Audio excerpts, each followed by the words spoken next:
You all know how to spot an urban legend, don't you?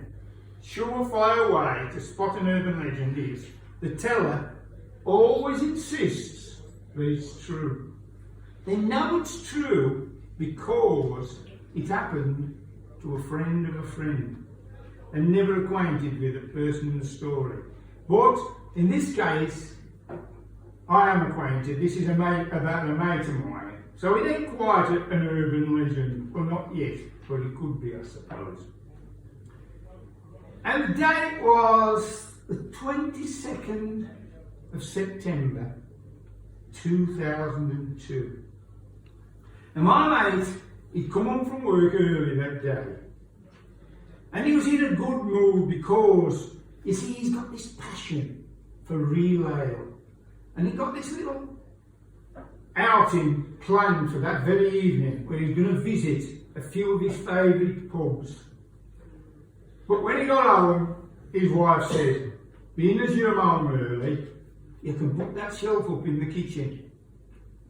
He was about to complain when I said, before you go to the pub. So, bloody entertainment. I've got to say that straight away.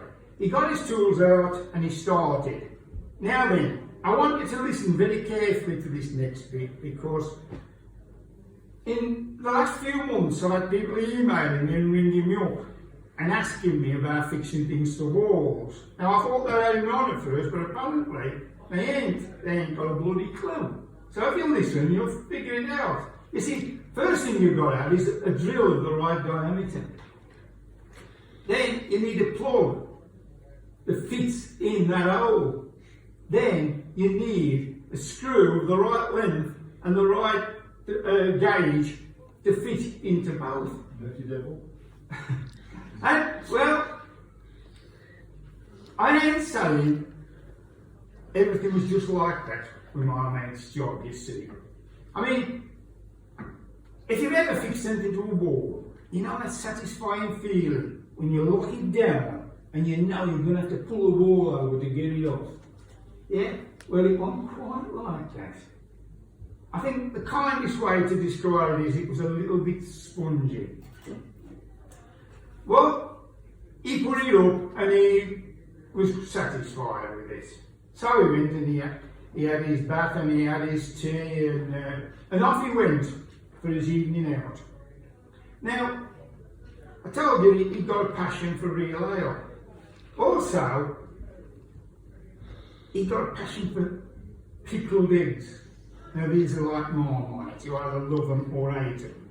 You see, now on a previous visit to this one pub he was going to, because it was one of these old black country pubs, you know, that keep a big jar of pickled eggs on the back of the bar. And when he used to go in this pub, he always had a pickled egg. And on a previous visit, he had this bright idea. He thought, if I had a big jar of pickled eggs like that, I could have them any time I wanted them. He hadn't quite figured out that he only fancied them when he was drinking beer, but never mind. He'd asked the landlord to get him a big jar of pickled eggs. And when he got there that evening, the landlord, in fact, had got him a great big jar of pickled eggs. Well, he arrived back home at his house in Cradley Heath. You know, it was the posh end of Cradley Heath, you know what I mean, down by the pond. You know, it's all kippers and curtains down there, you know. Anyway, he got there and it was well after midnight. He got his jar of pickled eggs under his arms and it was just felt great. You know, got the levels just right. Only real ale drinkers can appreciate when the levels are just right. And everything was well with the world, you know. His wife took herself off to bed. He walked into the kitchen and put his jar of pickled eggs down on the table and he sat himself down to look at his handiwork of the afternoon.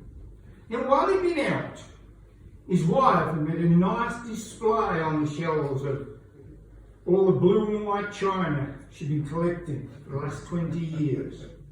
As he looked at it, he thought, well, that's nice. But right in the middle, there was a space.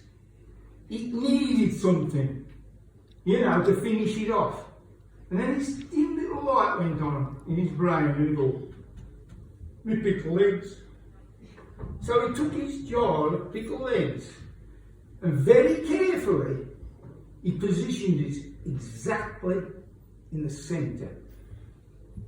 Now they say, distance means enchantment to the view. So he stepped back as far as he could to the other end of the kitchen. He was just looking at it, and the whole lot come crashing down, smashed everything on that shelf, was smashed to smithereens. Apart from his jar of pickled eggs. Somehow, he survived. Well, he heard his wife jump out of bed, and he thought very quickly for a bloke in his state. He grabbed the jar of pickled eggs and he hid him.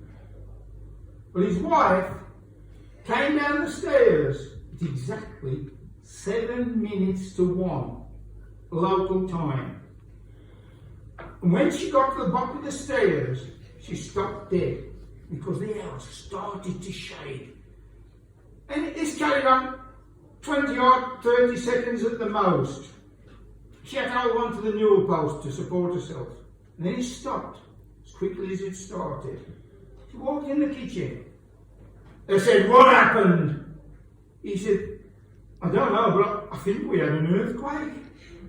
Well, we know now, we did have an earthquake, didn't we?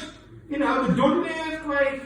You know, it was quite a big earthquake for this country. I mean, 5.8 on the Richter scale. Well, he got away with it. He's still happily married. And just before the lockdown, I went out for a drink with him. And I got the beer in and I said, you fancy a pickled egg? He said, no, I've gone off them. I don't touch them anymore. I said, oh yeah. I said, don't you regret that you didn't get a proper tradesman like myself to fix that shelf? And he got quite nasty. He says, there's one thing I do regret. I said, what's that? He says, ever telling you about it? I said, oh, come on. You don't think I'm the sort of bloke that goes around telling everybody, do you? I mean, I wouldn't do that, would I?